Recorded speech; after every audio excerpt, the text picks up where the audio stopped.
Good day, good day, good day, everybody. Happy Sunday. I hope everyone is doing well. Welcome to Living Life in Joy.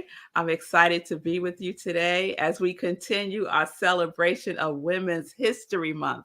So, let me just tell you, Living Life in Joy is another vehicle that I'm blessed to have to connect with people who are connected to their yes, who are living their life in purpose and on purpose. And I always said that I want to be a vessel of joy in the world. And so living life in joy is one of those vehicles that I get to use to express joy in the world with other people, which is absolutely fabulous. So today's guest is definitely a woman who is connected to her yes. She is doing dynamic things in the world. I can't wait for you to meet her. We started last Sunday, y'all. We started last Sunday with a bang with Angela Corley, who is a food scientist, which I never heard of in my life. She broke us open with her story of making food accessible, having food equity, and teaching young people that there's a whole industry that we don't know anything about as Black folks. And she wants people and youth, especially, to be exposed to that. So if you didn't see last Sunday's Living Life in Joy, you want to check out the replay. Okay. So without further ado, let's go, set, ready.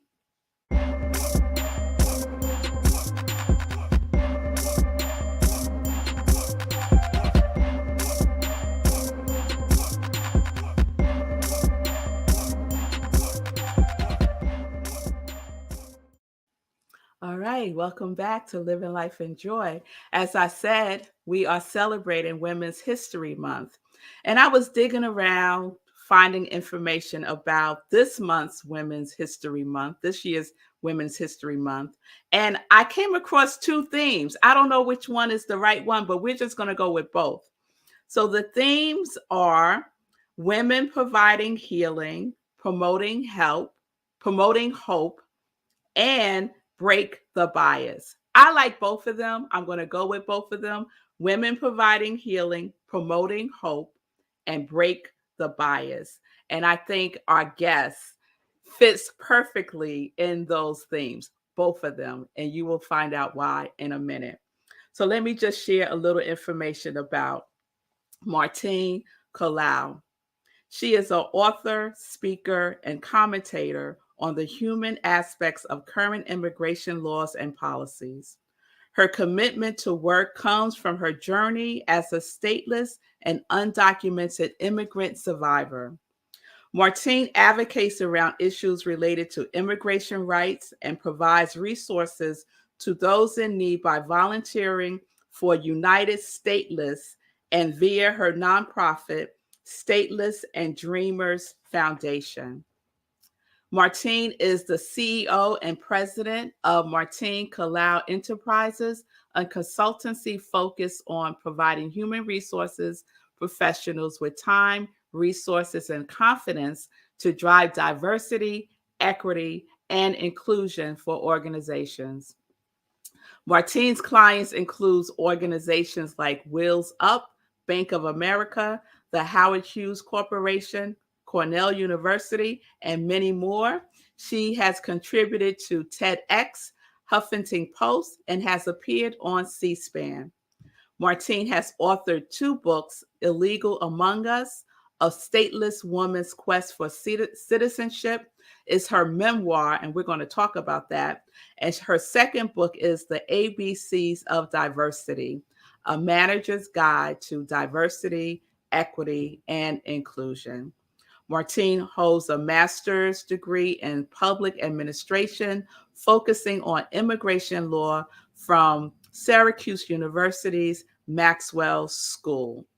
So, without further ado, please welcome to Living Life in Joy, Martine Kalaw.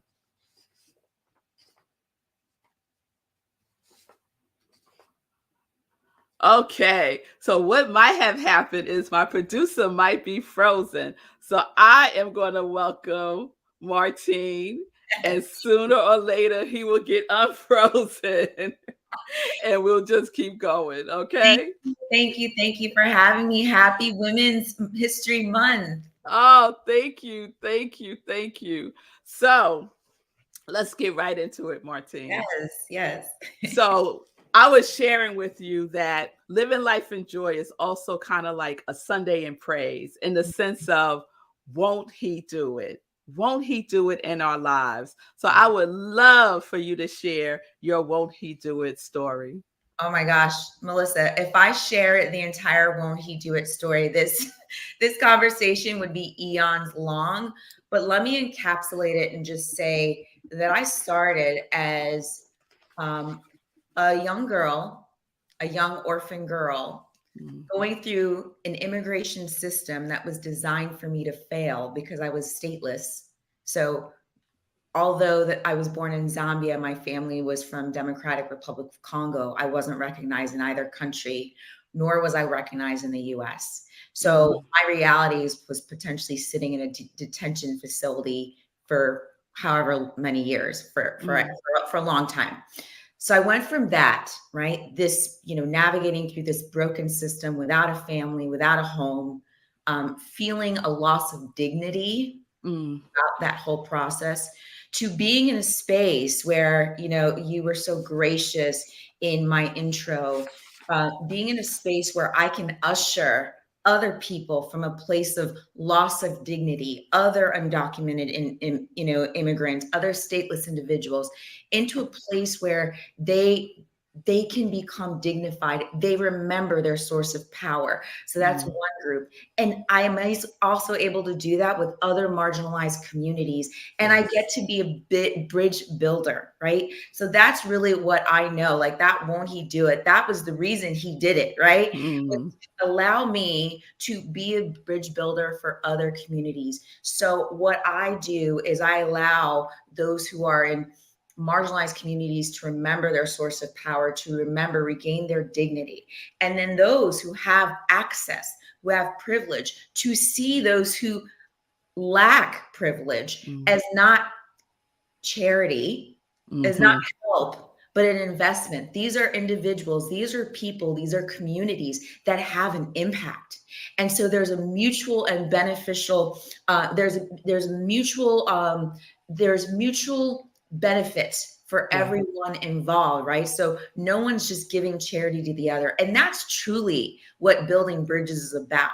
So I Mm, went from where I was, being disenfranchised, feeling downtrodden, feeling a loss of dignity, to where I am, where I'm actually able to build bridges for others. So that's really in short. And in the process of that, um, so essentially building my spirituality, mm, remembering who I am, and going into a journey of forgiveness for everything and everyone that I mm. felt wronged me, and then letting that go and being a full and complete human being walking this life.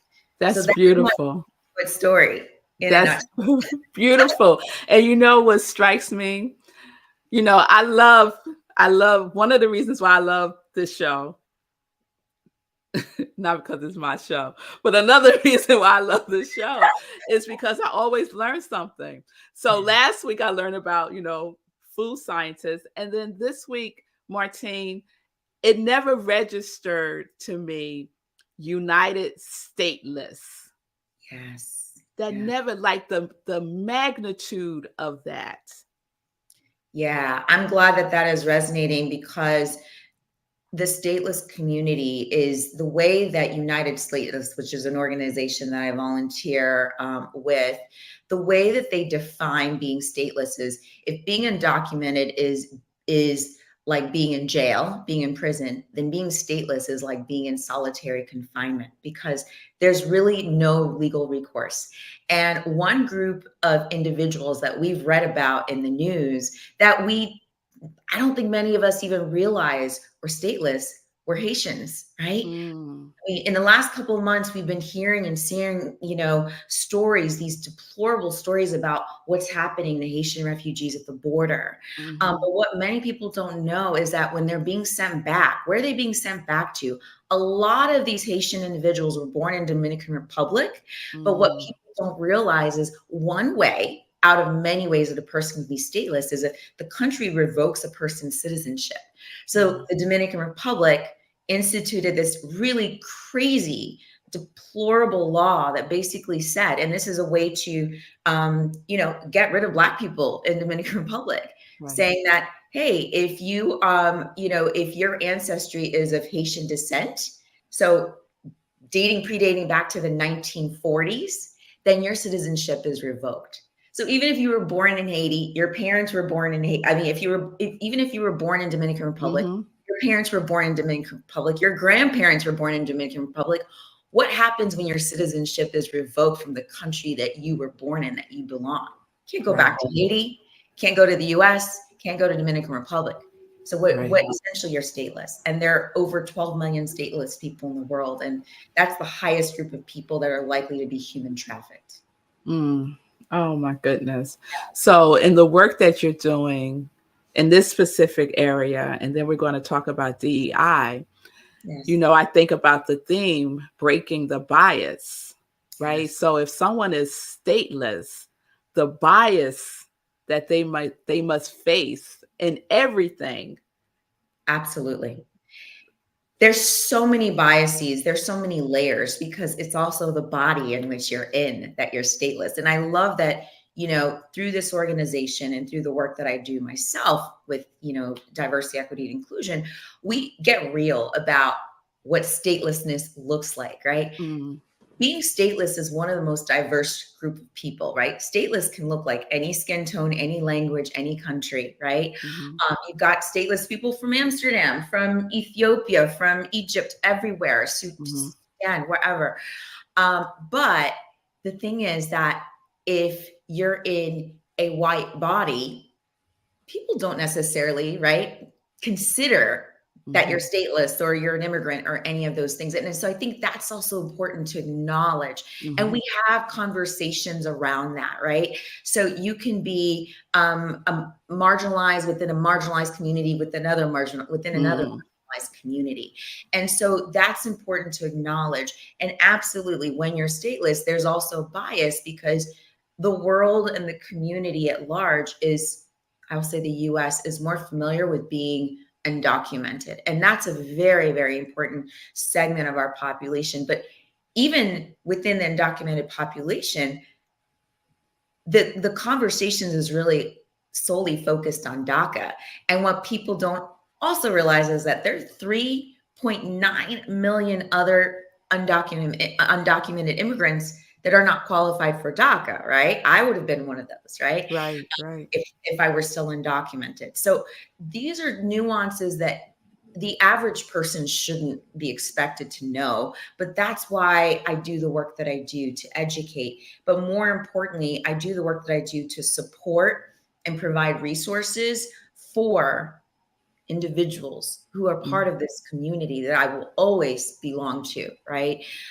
Individuals who feel broken, can start to feel broken by the system, while they're navigating through lawyers, navigating through the court system, trying to find the right attorney, immigration attorney, trying to, figure out the paperwork. This stuff can really break you. And the part that is also often overlooked is the mental health of someone going through this journey, right? When you're constantly, in my book, my memoir, I talk about the mental anguish I experienced when you're having a judge virtually tell you that you're nobody, you don't exist, and you don't have a family to validate that you do exist. Then you can start to feel like you're nothing. And when you're in hiding and trying to protect yourself just to survive, it's easy to start to feel like maybe I am worthless. Maybe I'm nobody. I'm not worth anybody's time. So that's where the loss of dignity starts to come into play. Yes. Your book, Illegal Among Us, A Stateless Woman's Quest for Citizenship. Just that title alone draws you in, and you're really recounting your own personal journey to where you are today. Like, the reason why your journey, your won't he do it, is a testimony to Yes. the possibility, right? Like, talk about promoting hope. Oh my gosh. I mean, I really hope that someone who's looking for any ounce of faith, because this is something I struggled with my whole life, was having enough faith. But what I realized in the long run is that I just had a little inkling of faith. That's really all I carried for most of my life. Yes. I mean, honestly, my mother died with full-blown AIDS. Okay. I watched my mother die. I took care. I was my mother's caretaker at 14, 15, and watched her die with full-blown AIDS. My stepfather died right before. I mean, the first shoe and the second shoe dropped when you lose your parents, right? When you lose your mother, I mean, no one, I mean, that's like the rug is pulled from under you. So that was really the first part of that won't he do it, because when that happened, I was certain that I was not going to be able to survive life. How do you survive without your nucleus? And then it went from that to going straight into being undocumented and trying to stay, have a home and take care of myself. I mean, there were many years where I did not know where I was going to sleep, where I was going to get food the next day. I literally didn't know. I mean, I look back on that. Sometimes I feel like I even ask myself, oh my gosh, that was really me? Like, I can't even believe that's where I was and where I am, because it seems like two different people, but that's what humbles me, because I am not afraid to share that with people and to remind myself of where I came from, my very humble beginnings. So if that is not a won't he do it story enough, I don't know what is. And then beyond that, beyond, higher power, God, the universe, whatever we need to feel comfortable saying, pulling me through all of these experiences, putting the right people in my path. I went to boarding school for free. I wasn't looking to go to boarding school. I didn't even know how to navigate into boarding school. Got into boarding school. Then I went to college. Then I went to graduate school, right? Through private grants. So that's a miracle in itself. And then on top of that, I go through this 7-year battle. My case goes to the highest immigration court, the Board of Immigration Appeals, and it gets overturned. Lawyers themselves, I remember my lawyer didn't believe, she, doesn't believe in a higher power or any of that. Said, this is a work of faith. This is a miracle, because she said the likelihood of the Board of Immigration Appeals overturning a case, especially as long as my case had been, is like 1 in 500. That just doesn't happen. The Board of Immigration Appeals has a backlog of thousands of cases. I mean, this is just a known fact. The fact that they opened my case, read my files, and then responded with a 7-page response as to why I deserved to be in the US as a permanent resident, and basically forced the judge, this judge who was on a crusade to get rid of me, and said, no, you're going to make her a permanent resident. That's another miracle. I mean, my whole life is sprinkled with miracles, with won't he do it? So that's But you know what, Martine, when you have that depth of understanding how God works, how the universe works, you don't live in the realm of the laws of averages. No, I do not. You don't live in that space. I live in a space of authority. I realize the power of my word, because it goes directly from my mouth into the universe, into this ether. And something happens, and I don't take that for granted either. But I rely on that. I have confidence in that. That's right. And when I don't, because there are days when I don't. Remember, I said I walk around with like this much faith, right? I can go back and just reflect on literally anything. I can go, like, let me think about last year. What happened last year? Let me think about 10 years ago. Let me think about 15 years ago. Yes. Yes. That's it. Yes. That's it. So, Martine, I want to talk a little bit about like all of that experience and all that has happened and how you have used that to inform Yeah. organizations, corporations about the work that you're so passionate about, that you can lend your expertise and experience to shift the whole culture of Yeah. an organization. And I've been in human resources for a really long time. And so I know that it starts at leadership. So if they don't have that consciousness for equity, for inclusion, for diversity, then it's not going to impact the rest of the organization. It's just lip service. So That's right. could you speak to your work that you're doing with Yeah, organizations? absolutely. And my work, the reason I was led to this work is because through my journey of being stateless, undocumented, orphaned, I navigated through all these different communities and different spaces. Hmm. I was given this sort of epistemic privilege where I could, whether I was on the sidelines, the periphery of different communities, whether I was invited in, it just widened my lens. I got a different perspective. And Yes. so what that allowed me to do was to really pivot my thinking and put myself in somebody else's shoes, no matter how difficult that other person's Mm, perspective might seem to me, to allow me to do that. And I know that that's a privilege. Not everyone is capable of doing that. Not everyone wants to do that. So hmm. that's part of why I do the work that I do. And I spent so many years in a human resources space. I was leading learning and development departments, right? So Hmm. that's kind of like on the sidelines of HR, but you work as Hmm. an HR team.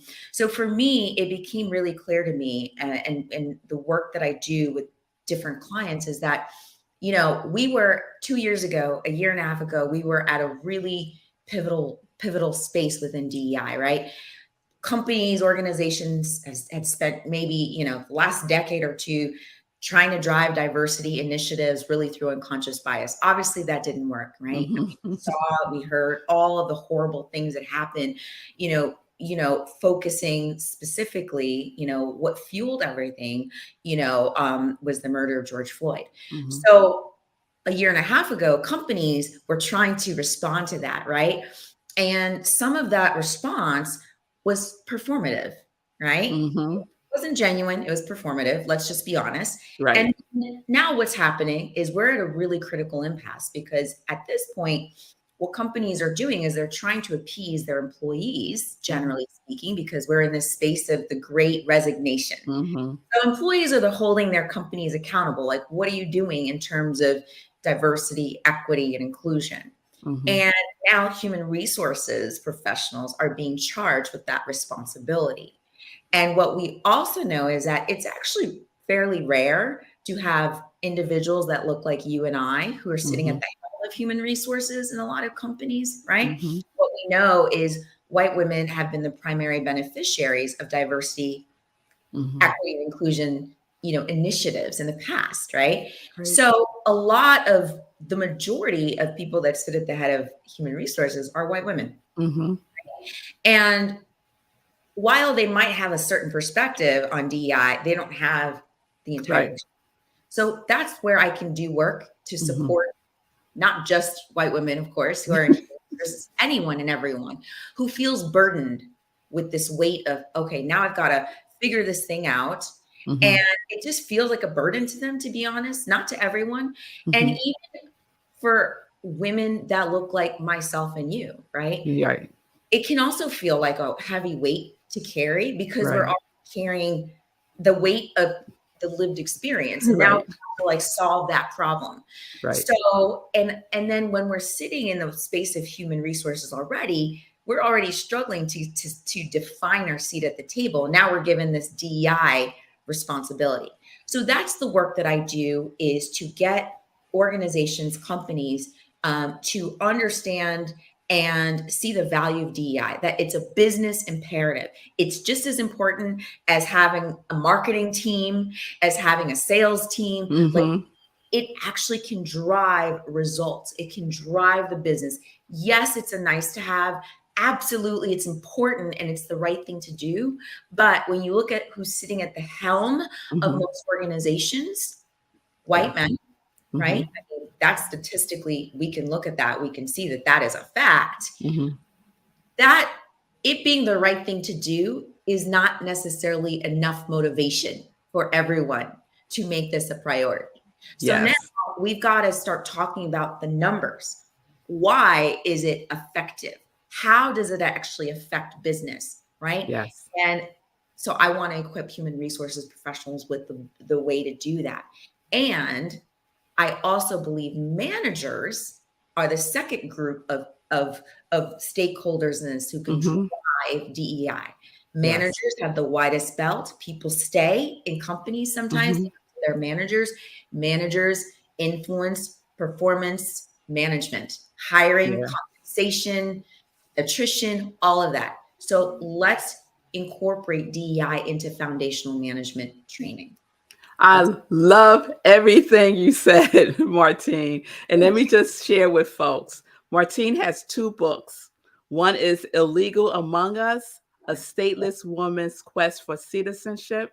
The second is The ABCs of Diversity, A Manager's Guide to Diversity, Equity, and Inclusion. There they go. There they go. but And Melissa, it just audiobook just came out yesterday. ah!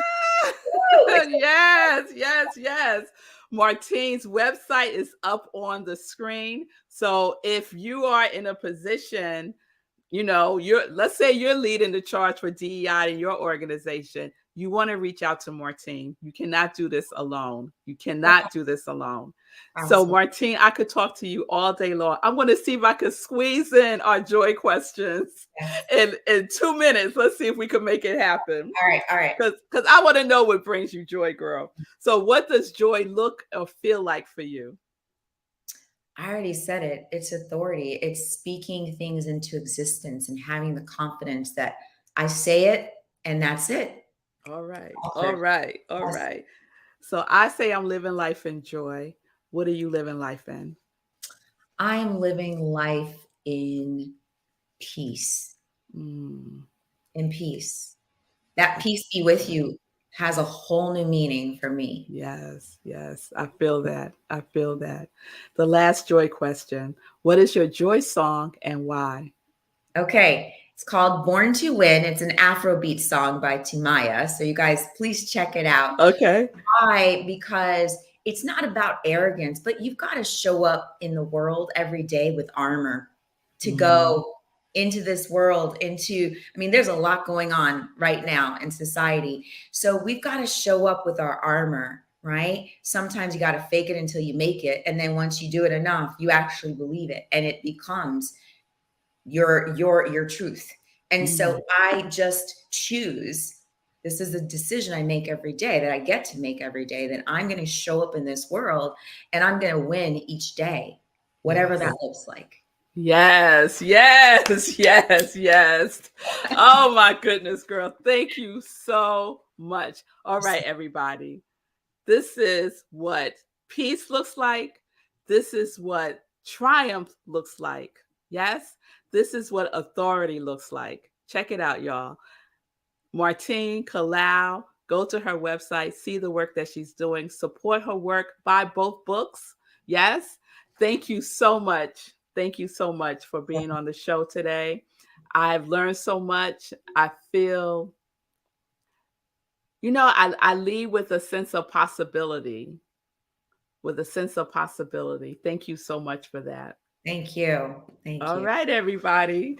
All right. So I told you we was going to be bringing it for Women's History Month. Yes, women who are doing it right now. It's wonderful. Our history is amazing. And we definitely stand on the shoulders of those who came before us and our ancestors. But I want us to understand that there are women in our midst right now doing the work, making a difference because they are connected to their yes. So join me next Sunday for Living Life in Joy, 10:30 a.m. Eastern Time. Sip with Red Melissa, Monday through Fridays, 10:30 a.m. Eastern Time, and Sunday in Praise at Rockland Centers for Spiritual Living, 11:30 a.m. on Sundays. Peace and blessings, peace and justice. We're living life in joy, connected to our yes.